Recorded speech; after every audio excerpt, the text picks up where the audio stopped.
Mateo capítulo 11. Vamos a leer el día de hoy juntos los versículos 16 al 19 y 25 al 30, aunque vamos a meditar en una buena parte del capítulo. Mateo capítulo 11, a partir del versículo 16. Acompáñenme por favor. Estoy leyendo hoy la versión Reina Valera 60, es la que la mayoría de nosotros tenemos, la puede tener en su Biblia y a lo mejor hasta en la pantalla la podemos tener. Mateo capítulo 11, versículo 16, dice la palabra del Señor: Mas, ¿a qué compararé esta generación? Es semejante a los muchachos que se sientan en las plazas y dan voces a sus compañeros diciendo: ¿Os tocamos flauta y no bailaste? ¿Os endechamos y no lamentaste? Porque vino Juan, que ni comía ni bebía, y dicen: demonio tiene. Vino el Hijo del Hombre, que come y bebe, y dicen: he aquí un hombre comilón y bebedor de vino, amigo de publicanos y de pecadores. Pero la sabiduría es justificada por sus hijos. Y vaya al versículo 25, por favor.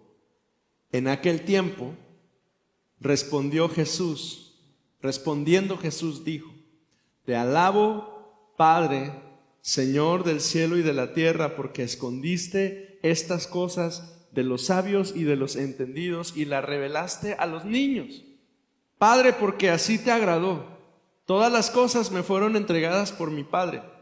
Y nadie conoce al Hijo sino el Padre, ni al Padre conoce alguno sino el Hijo, y aquel a quien el Hijo lo quiera revelar. Y luego puede leer en voz alta conmigo estos últimos versículos 28, 29 y 30. Dice: venid a mí todos los que estáis trabajados y cargados, y yo os haré descansar. Llevad mi yugo sobre vosotros y aprended de mí, que soy manso y humilde de corazón, y hallaréis descanso para vuestras almas, porque mi yugo es fácil y ligera mi carga. Señor, gracias por tu palabra el día de hoy y gracias porque nos permites reflexionar juntos en ella. Te pedimos, Señor, que tú hables a nuestro corazón el día de hoy y que hoy, Señor, nuestro corazón pueda inclinarse hacia ti para nunca dejar de escucharte.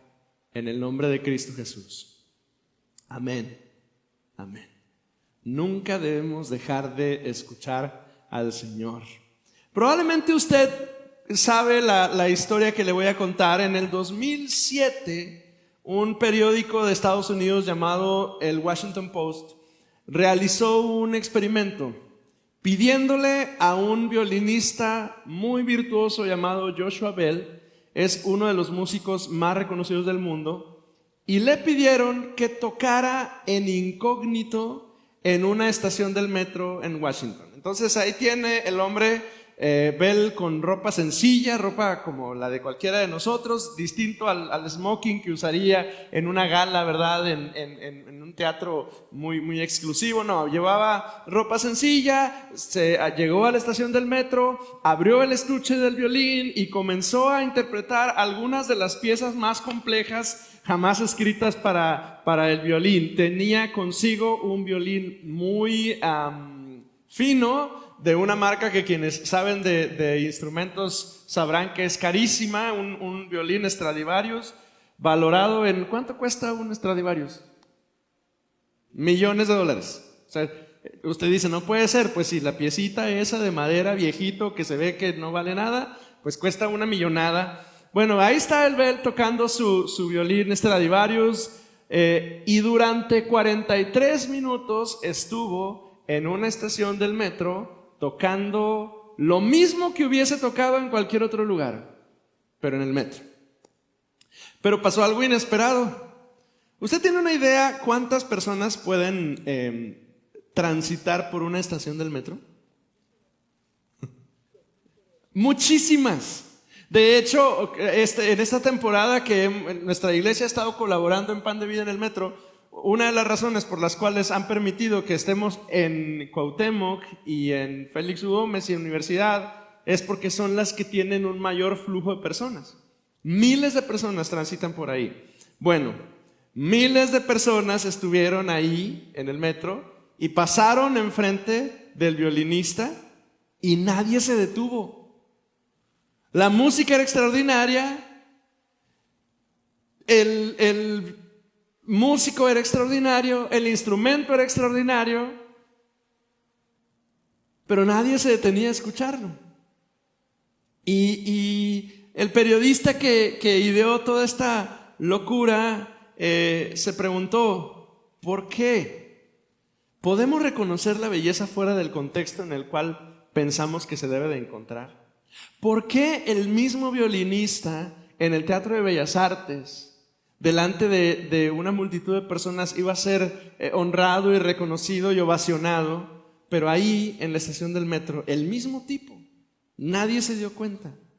Y parece ser que ocurre lo mismo en nuestras vidas cuando pensamos en Dios trabajando alrededor de nosotros, Dios presente alrededor de nosotros. Dios está siempre, en todo tiempo, Él está en cuidado de nosotros, pero nos ocurre lo que le ocurrió a los judíos en el momento en el que estamos leyendo el capítulo 11 de Mateo. No nos damos cuenta, se nos va de largo.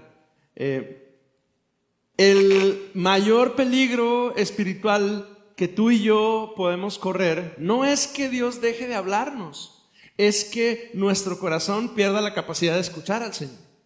O sea, el Señor nunca nos deja, el Señor siempre está presente, su voz es enviada a las naciones y ahí está, su palabra está disponible. Hoy, hace algún tiempo reflexionaba, creo que con los jóvenes, y les decía, hoy como nunca la gente tiene más acceso a la Biblia del que no hemos tenido jamás en toda la historia de la humanidad. Sin embargo, nuestro corazón corre el riesgo de perder la capacidad de escuchar al Señor. Cuando leemos Mateo capítulo 11, está ocurriendo, este capítulo 11 está ocurriendo en un momento muy especial del ministerio de Jesús. Para este momento Jesús ha sanado enfermos, Jesús ha predicado y anunciado el reino de Dios. Jesús ha llamado a sus discípulos con Él, de la multitud que lo seguía, y luego de los 100 que estaban más cerca de Él, tomó a 12 y los llamó. Ha mostrado, ha hecho evidente que Él es el Mesías. O sea, el grupo de personas que están junto a Jesús no tienen ya muchas dudas de que Jesús es quienes ellos esperaban que fuera. Y entonces, ante toda esa circunstancia que está ocurriendo, Juan el Bautista envía desde la cárcel, mensajeros para preguntar. En el versículo 3, vienen y le preguntan a Jesús, a ver, pues vemos las señales, vemos lo que está pasando, vemos que sanas enfermos, vemos que predicas, vemos que están ocurriendo cosas. Dinos por favor si eres tú aquel que había de venir, dice el versículo 3. Y Jesús responde de una manera extraordinaria, porque no les dice sí yo soy, Él responde señalando sus obras. Y una vez que dice, pues mira, los enfermos son sanados, los ciegos ven, los sordos oyen, los cojos están hablando, los endemoniados están siendo liberados.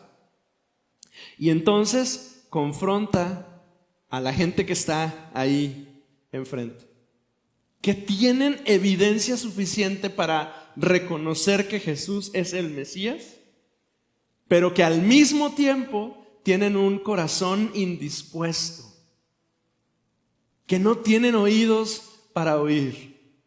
Y esa generación a la cual Jesús está confrontando no es muy diferente a la nuestra, porque al igual que ellos, de pronto nosotros también podemos tener una mirada crítica y escéptica de lo que Dios haga entre nosotros.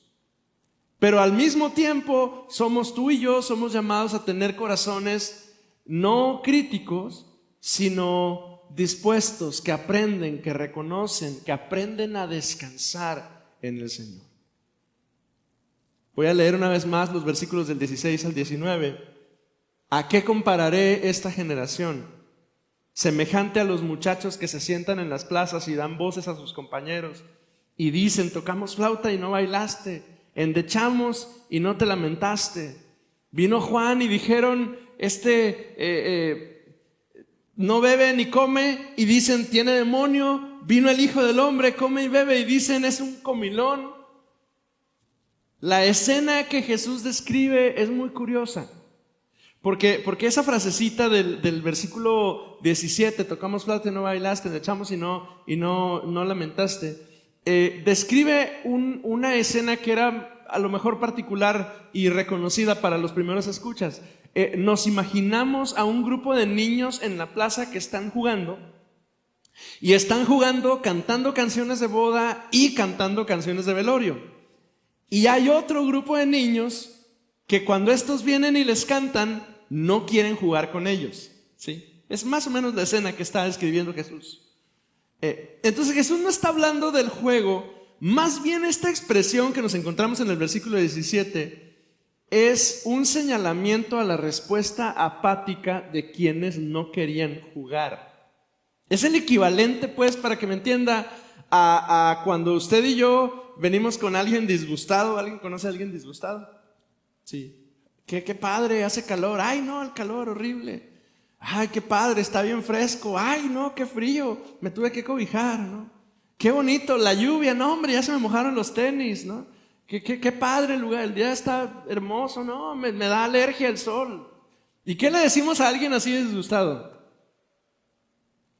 Ay, de entrada nos dan ganas de darle un zape, ¿verdad? Pero si somos así bien cristianos y no hacemos eso, decimos: híjole, nada te parece, no te gusta nada, que si el frío por frío y que si el calor por calor. Jesús está diciéndoles a los judíos: oigan, las señales del reino de Dios están aquí tan evidentes, están tan visibles para ustedes desde el tiempo de Juan, y cuando Juan vino, Juan no les gustó. Y lo veían a Juan y el hombre lleno del fuego del Espíritu Santo, y señalando y diciendo cosas que nadie se atrevía a decir, porque hay que decir que el mensaje de la predicación de Juan eran rudos de golpe. O sea, ¿a quién le gusta que le digan generación de víboras, sepulcros blanqueados? Ninguno de nosotros. Y Juan tenía la audacia, el atrevimiento de señalar el pecado. Bueno, y el Juan regañón no les gustaba. Y luego llega Jesús, diferente, ¿verdad? Jesús que sí le gusta al Señor ir a las pachangas, que sí le gusta ir a las cenas, que sí va a las fiestas, que sí es invitado de las bodas, que probablemente come y convive y bebe, dice la Escritura. Y a Jesús no les gusta porque come y bebe. Pues entonces, ¿de qué se trata? El problema, mis hermanos, cuando somos disgustados, y quiero aplicarlo porque no se trata solo de un disgusto generalizado a cualquier cosa, al clima o lo demás. Habemos algunas personas, mis hermanos, que nuestro corazón está tan endurecido que cuando escuchamos o cuando somos expuestos al Evangelio y al mensaje del Señor, no podemos responder a él. Y si el predicador es gritón, ¿por qué es gritón? Y si el predicador es muy quieto, porque qué flojera me da cuando predica y no le entiendo. Y si la iglesia es muy ruidosa, ay no, qué escándalo. Y si la iglesia es muy solemne, ay no, qué aburrido, puros himnos. Y si la iglesia es muy pentecostal, ay no, puros coritos. Y si la iglesia es muy contemporánea, no, ¿qué es eso de tener luces y humo? ¿A quién se le ocurrió? Y mi hermano, el problema no es la iglesia, ni las luces de colores, ni el humo, ni el órgano, ni el piano, ni los himnos, ni los cantos, ni el ruido. El problema, mi hermano, es el corazón. Ese es el problema. Porque a veces Dios viene con disciplina y lo rechazamos. Y a veces Dios viene y usa a sus instrumentos con misericordia y los criticamos. Y al final la incredulidad siempre va a encontrar argumentos para justificar por qué no queremos estar ahí. Y más de alguno de nosotros hemos estado en esos terrenos o tenemos cerca de nosotros a alguien que le gusta caminar por esos senderos, de decir, no, yo no voy, no, hombre, no es. Que si piden ofrenda porque piden ofrenda, y que si no piden ofrenda porque no piden ofrenda, y que si levantan las manos, qué levantadera de manos tenía el pastor hoy en la alabanza, y que si levanta la voz, pues si yo quiero estar callado, total que no nos gusta, hermano. Cuando estamos así, no es el lugar, no es el método, no es el estilo, es mi corazón. Y el problema de eso es que eso refleja un corazón incrédulo que solamente está buscando argumentos para justificar que no quiero acercarme a Dios. Y qué dolor, mis hermanos. Proverbios capítulo 18, verso 2 dice, no toma placer el necio en la inteligencia, sino en su corazón. En que su corazón se descubra, no toma placer el necio en la inteligencia, sino en que su corazón se descubra. Amado, ¿cómo puedo hacer para expresar en mi corazón que Dios quiere tocar nuestros corazones para que podamos ser sensibles a su voz?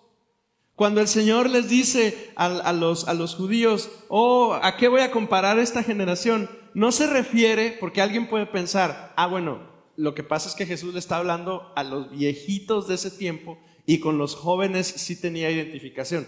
No, cuando Jesús le está diciendo ¿a qué voy a comparar esta generación?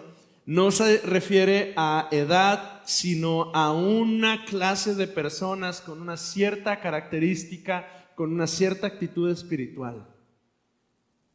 O sea, está diciendo ¿cómo le hago para que perdón la expresión, para que esta raza entienda? ¿Cómo le voy a hacer? Amado, podemos tener una Biblia abierta. Como yo le he puesto el ejemplo muchas veces, ¿verdad? Tenemos la Biblia grandota, lujosa, con canto dorado, abierta en nuestra sala con el Salmo 91, como si fuera un amuleto, ¿verdad? De protección sobre nuestra casa, ¿verdad? Podemos tener la Biblia abierta allí en nuestra casa, bien bonita, pero tener un corazón cerrado. Podemos estar en las cosas de Dios, o sea, venir y estar y saludarnos y demás, y tener un corazón alejado del Señor. Amado, un corazón cerrado siempre va a encontrar una razón para no escuchar. Un corazón cerrado siempre va a encontrar una razón para no escuchar. Y la primera cosa que yo le quiero animar el día de hoy es, examine su corazón. Examine su corazón. Yo personalmente soy de esos que se quejan de las cosas. Que si frío, que si calor, que si ruido, que si callado, que si escandaloso, que si solemne. Yo soy de esos. Mi esposa me conoce.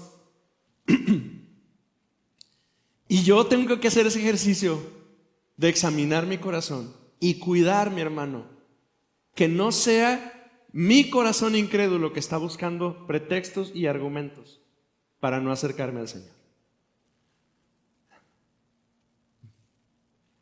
Avance conmigo al capítulo 11, pero en el versículo 25.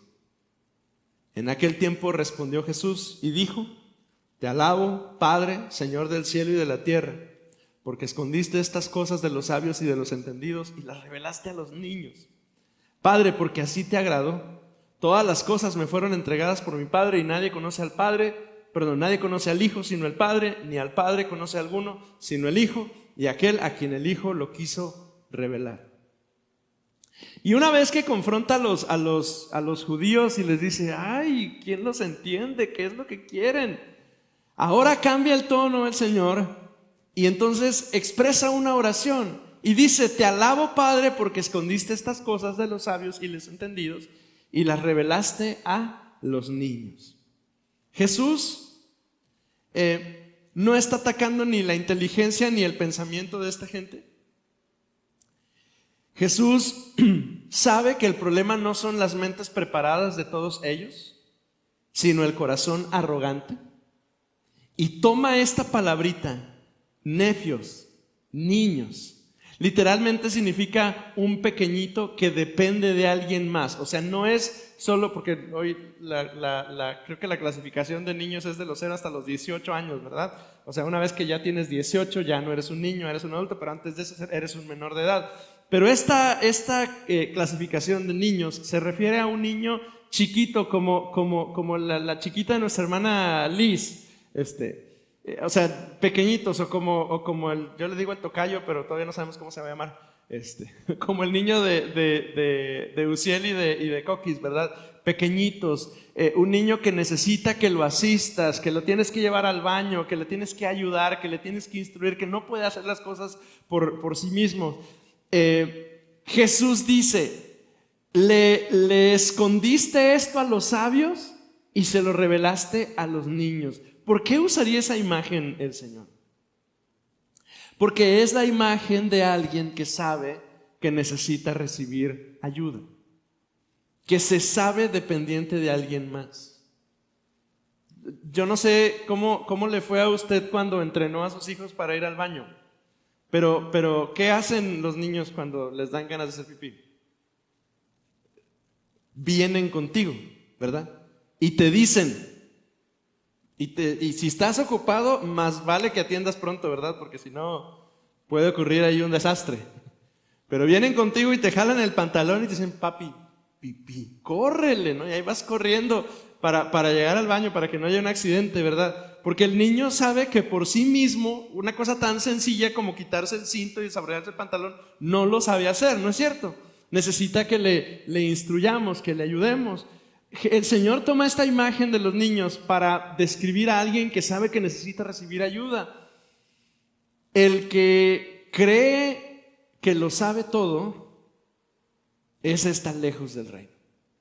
Pero el que reconoce su necesidad del Señor, ese está listo, está lista para recibir. Hermano, hermana, ¿de cuáles es usted? Y no me diga así en automático, no, yo confío en el Señor. No. Reflexiónelo un poquito. Indague un poquito en su corazón. Y distinga en cuál de los dos equipos está usted. Porque la respuesta piadosa es, yo dependo del Señor. Pero la realidad de sus reacciones, ¿cuál es? ¿Realmente dependemos de la ayuda del Señor?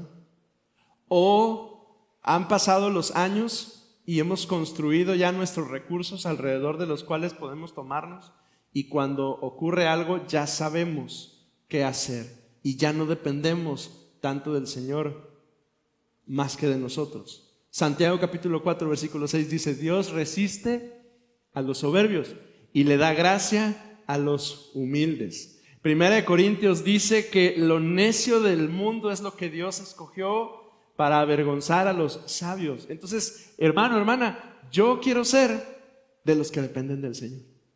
Yo quiero ser como un niño que sabe que todos mis movimientos dependen de que Él intervenga en mi vida. El problema es que van pasando los años y yo voy aprendiendo a confiar en mí mismo. Pero yo quiero ser ese que puede reconocer humildemente que necesita la ayuda del Señor. Otra vez, el Señor Jesucristo no está señalando que sea un problema pensar, porque está diciendo a los sabios y a los no. El problema no es la mente, el problema es que en mi corazón, cuando yo aprendo a depender de mí mismo, en mi corazón, yo decido no escuchar. Yo decido no escuchar. Estoy seguro que usted se ha encontrado con alguien que usted distingue que esa persona está profundamente equivocado. Y usted se ha acercado con un corazón humilde a tratar de decirle de alguna manera que está equivocado. Y le ha tocado alguna vez que hace ese intento y ese hombre, esa mujer no lo escuchan. Y le dice, oye, se me hace que no es así, se me hace que debe ser de este modo. Y en vez de escuchar y atender, a veces hasta se nos ofenden y empiezan a tirar patadas y decir, ¿cómo te atreves si yo soy Juan Camaney y yo sé, yo digo, yo hago? Y tú dices, ay, prefiero alejarme un poquito, Bueno, a veces somos así también con el Señor. Él quiere abrazarnos, Él quiere cobijarnos, Él quiere llevarnos, tomarnos de la mano como a un niño, pero nosotros respondemos y decimos, no, como tú y yo, si yo sí sé, ¿tú qué vas a saber? Tú llevas en el cielo mucho tiempo, yo he estado aquí, ¿no? El problema es que nuestro corazón, así como cuando conversamos con alguien que no quiere escuchar, así de pronto en nuestro corazón ya decidió no escuchar. Y como quiera el Señor es misericordioso, ¿verdad? Los fariseos que están escuchando estas palabras, por su orgullo, decidieron permanecer lejos del Señor. Y el orgullo, hermano, nos hace sordos. El mensaje de Cristo, mis hermanos, no se escucha con orgullo, se recibe con humildad. El mensaje de Cristo no se escucha con orgullo, se recibe con humildad. Y es necesario que tú y yo aprendamos a ser humildes para poder distinguir sus palabras, distinguir su voluntad, aprender a escucharle. El orgullo disfrazado de inteligencia nos hace sordos y ya no podemos escuchar. El versículo 28 de Mateo 11 dice, las leímos juntos: venid a mí todos los que estáis trabajados y cargados, y yo os haré descansar. Llevad mi yugo sobre vosotros y aprended de mí, que soy manso y humilde de corazón, y hallaréis descanso para vuestras almas, porque mi yugo es fácil y ligera mi carga. Jesús pronuncia estas frases que son una invitación maravillosa, gloriosa del Señor para nosotros. Vengan, si estás trabajado, si estás cargado, si ya te cansaste, ven. Cuando dice trabajado es una palabra que significa estar agotado por un esfuerzo inmenso. Es ese agotamiento, no refleja un agotamiento de cargué una escalera unos cuantos metros, la llevé a mi casa y me cansé. No, refleja un agotamiento crónico. La palabra cargado tiene la idea de alguien que está aplastado por un peso del cual no se puede levantar. O sea, Jesús está diciendo, si tienes agotamiento crónico y si sientes que el mundo está encima de ti y ya no te puedes levantar, ven, acércate. Jesús le está hablando a personas cansadas de todo, porque la vida es muy cansada. A veces intentamos demostrar valor, tratamos de aparentar fuerza. Hay algunos de nosotros que estamos cansados porque estamos agotados de estar cargando con una laja de culpa. Algo hicimos en algún momento vergonzoso, terrible, que causó daño, que lastimó, y la culpa de esos actos la seguimos teniendo encima de nosotros y seguimos cargados. Y Jesús dice, ven porque mi carga, mi yugo es ligero, mi carga es ligera. Les está hablando, la mayoría de nosotros cuando escuchamos yugo nos imaginamos, o hemos usado este ejemplo porque Pablo lo usa cuando habla del matrimonio, la pieza esta que une a los bueyes, a las bestias de carga. Pero ahí el Señor Jesús ahí le está hablando a religiosos, le está hablando a fariseos. Cuando Él usa la palabra yugo, no necesariamente está pensando en la pieza de madera que une a dos bueyes. Está pensando en que los religiosos escuchen. Para ellos, yugo significa el cumplimiento de la ley, el cumplimiento de los mandamientos. Ellos utilizan la expresión el yugo de la ley como algo muy claro, muy familiar. Los fariseos tienen muy presente el yugo de la ley y saben que uno tiene que someterse a los mandamientos del Señor y cumplirlos. Y Jesús les está diciendo, su yugo religioso es duro, es pesado, se esfuerzan y no encuentran satisfacción en él. Por más que tratan, no logran sentirse felices con lo que ustedes están experimentando. Y Jesús le está diciendo a los fariseos y a nosotros, mi yugo es fácil. ven. Jesús ofrece una nueva manera de caminar a los judíos y a nosotros, mis hermanos. También es un yugo. También hay que vivir bajo el control del Señor, pero este yugo es difícil. Es fácil, perdón. El Salmo 55 dice: echa sobre Jehová tu carga y Él te sustentará. Primera de Pedro 5:7 dice: echa toda tu ansiedad sobre Él, sabiendo que Él tiene cuidado de ti. Yo quiero que volvamos a la historia que le compartí al principio del violinista.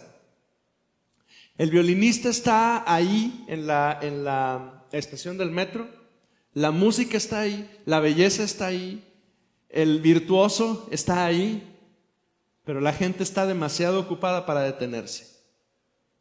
Y a veces, mis hermanos, nos pasa lo mismo con Cristo. Cristo está ahí, Cristo está cerca, sus obras están alrededor de nosotros, su gracia está trabajando alrededor de nosotros y nos protege de dar malos pasos, de tomar malas decisiones. O sea, a veces hasta las circunstancias se mueven para que tú, que querías ir en esa dirección y sabías que era una dirección de pecado, la gracia de Dios te alcanza y ni te das cuenta, y para cuando acuerdas ya estás caminando en otra dirección, porque es Cristo que te está cuidando. Y sin embargo, no lo puedes escuchar. Ahí está trabajando alrededor de mí, y yo, por mi corazón terco, por mi mente llena de incredulidad, por mi falta de disposición, o simplemente por mi corazón lleno de orgullo, no escucho al Señor. ¿Cómo respondemos hoy? ¿Cómo respondemos hoy? Bueno, tengo 3 ideas con las cuales quiero compartir y quiero que las consideres para examinar tu corazón. La primera de ellas: deja de evaluar las obras del Señor y lo que Dios hace desde tus expectativas y empieza a hacerlo desde la palabra del Señor. Cuando nosotros evaluamos la obra del Señor y a veces a Dios mismo desde nuestras expectativas son difíciles de cumplir. Y siempre vamos a encontrar una excusa para decir: no, así no me gusta. No, así no es. No me gustó lo que dijo el pastor. No, seguro no. Es una doctrina diferente, incluso hasta nos ponemos en ese plan, ¿verdad? Si tú eres un discípulo de Cristo, necesito tener las expectativas puestas en la palabra del Señor y estar listo para escucharle y obedecer. La segunda idea que le comparto: cambia la autosuficiencia por el aprendizaje. Aprendemos a ser autosuficientes, mis hermanos, pero el reino de Dios no le pertenece al que tiene todas las respuestas, le pertenece a aquel que decide acercarse humildemente a su maestro. Y la tercera cosa: entrégale a Cristo las cargas, porque tú no fuiste diseñado para cargar todas esas cosas. La buena noticia es que el Señor Jesús no dice: vengan a mí todos los perfectos, no dice: vengan a mí todos los capaces, no dice: vengan a mí todos los que sí saben, no dice: vengan a mí todos los que tienen la doctrina correcta. ¿Qué dice? Vengan a mí los que están trabajados y cargados, y yo los haré descansar.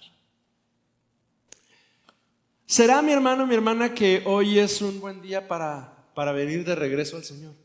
Y usted puede decir: ¿de regreso, Hugo? Pues si yo nunca me he ido. Bueno, probablemente no se ha ido de aquí, pero a lo mejor nuestro corazón sí se ha poco a poco llenado de incredulidad, de orgullo. Y antes era fácil distinguir la voz de Dios, y antes era fácil adorarle, y antes era fácil responder, y antes era fácil que yo pudiera involucrarme y participar y servirle. Pero ha pasado el tiempo y mi mente y mi corazón se han llenado de argumentos y de orgullo, y entonces dejé de tener la capacidad de escuchar al Señor. Y antes yo respondía y oraba, y ahora estoy escéptico y criticón. Y antes yo podía venir delante de su trono y responder, ¿verdad? Y hoy ya no me gusta mucho. Y antes me encantaba todo lo que pasaba y ahora ya no.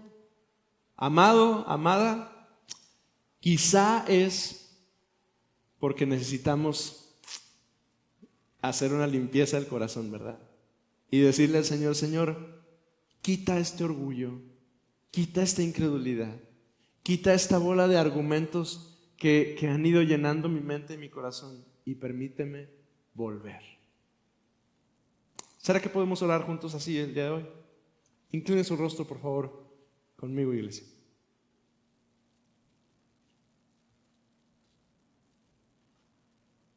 Siempre escuchamos esa invitación del Señor: venid a mí los que están trabajados y cargados. Pero olvidamos que esas palabras no se las dijo el Señor a un grupo de gente que sabían responder al llamado. Se la dijo a los judíos que estaban renuentes, que rechazaban el mensaje del Evangelio. Mis amados, cuidemos nuestro corazón de no ser como esos fariseos.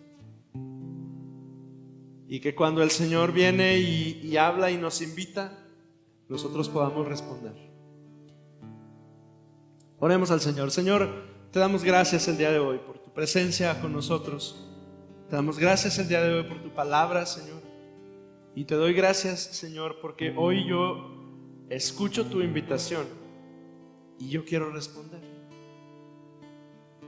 Señor, yo soy ese que necesita venir delante de tu trono y recibir ese descanso. Yo soy ese que necesita, Señor, venir a los pies de tu cruz y recibir, Señor, esa libertad. Yo soy, Señor, ese que necesita postrarse delante de ti, Señor, y dejar que tu Espíritu Santo venga y quite todo el peso, todo el pecado, todo eso que está aplastándome y cansándome, Señor, y recibir de ti esa restauración, Señor. Ayúdame, Señor.